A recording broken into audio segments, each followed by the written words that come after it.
আসসালামু আলাইকুম আফুরা ভাইয়ারা, সবাই কেমন আছেন?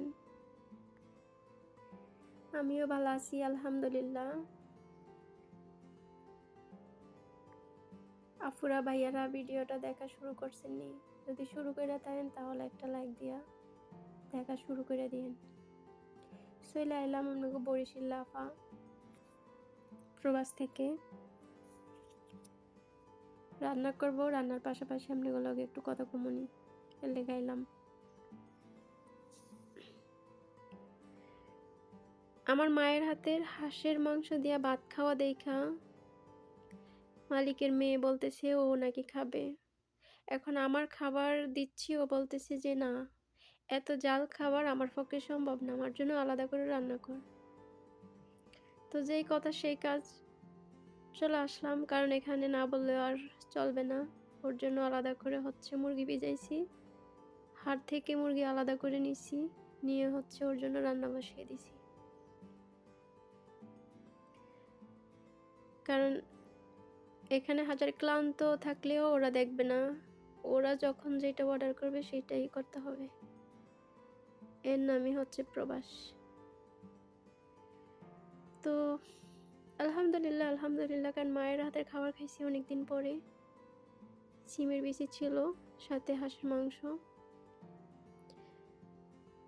তো এই ফাঁকে দেখি ওর জন্য রান্না করি আর আপনাদের সাথে একটু কথা কই। 1 সপ্তাহের উপরে অসুস্থ ছিলাম, কিন্তু আপনাদের মাঝে আসতেও পারি নাই, তারপরে নিজেকেও নিজে সময় দিতে পারি নাই। পাশাপাশি তো ওদের কাজ করতেই হয়েছে, কারণ যতই অসুস্থ থাকি না কেন ওদের কাজ করতে হবে। তো আলহামদুলিল্লাহ, আল্লাহ হয়তো এখন মোটামুটি সুস্থতা দিচ্ছে বা ভালো হয়ে যাচ্ছে, ইনশাল্লাহ হয়ে যাবো আরো ক্লিয়ার। আলহামদুলিল্লাহ, দোয়া করবেন আপনারা সবাই। তো আপনাদের সাথে কথা না বললে ভালো লাগে না, কারণ আমার কথা বলার মানুষ নাই, একদম একা একা থাকি। সেজন্য চলে আসি যে আপনাদের সাথে একটু আড্ডা করবো, কথা কব, ভালো লাগবে। আপনাদের 2-1টা মেসেজ রিপ্লাই করতে ভালো লাগে, কারণ এটা ছাড়া আর কোনো শান্তি আমার এখানে দেখতে পাচ্ছি না। ওইটুকুই আলহামদুলিল্লাহ আমি মনে করি। তো দেখেন, আমি সবসময় ভাত রান্না করলে বসা ভাত আমার কাছে ভালো লাগে, মার গেলে ভাত রান্না করতে পারি না। পারি, কিন্তু কেমন যেন লাগে আমার কাছে যদি মাটার হাতের উপরে পড়ে। এই জন্য বেশিরভাগ বসা ভাতই রান্না করি।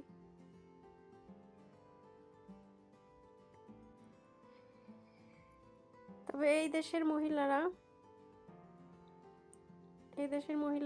বেশিরভাগ রান্নাঘরে আইসা নিজেদের মতো করে নিজেরা এটা সেটা ধরবে, খাবে, ফালাইবো।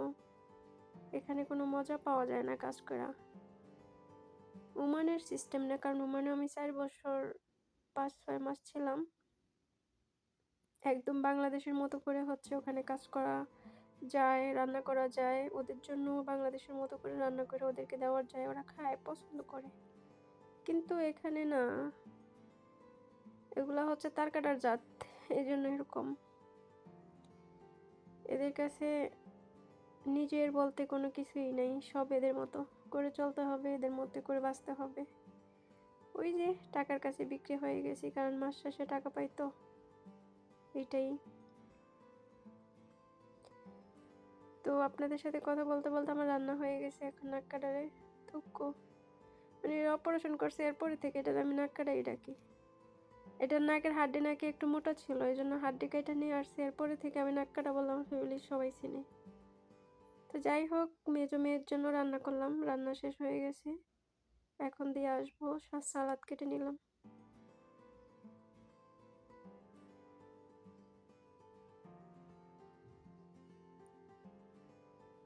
দেখেন আপনারা, আমি যাই উপরে খাবারটা দিয়ে আসি, তারপর আবার দেখা হবে।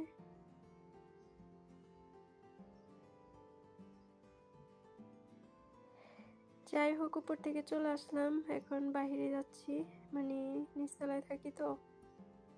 এদিকে গলির ভিতরে কিছু গাছ আছে, আর বাতাস, প্রচন্ড পরিমাণ বাতাসের শব্দ।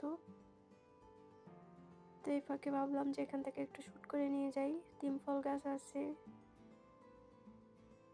তারপর হচ্ছে ওই যে পুদিনা গাছ,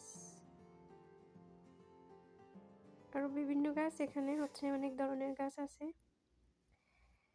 তো ভালো থাকবেন আপুরা ভাইয়ারা, সবাই সুস্থ থাকবেন, নিরাপদে থাকবেন। এখানেই বিদায় নিচ্ছি। আল্লাহ হাফেজ।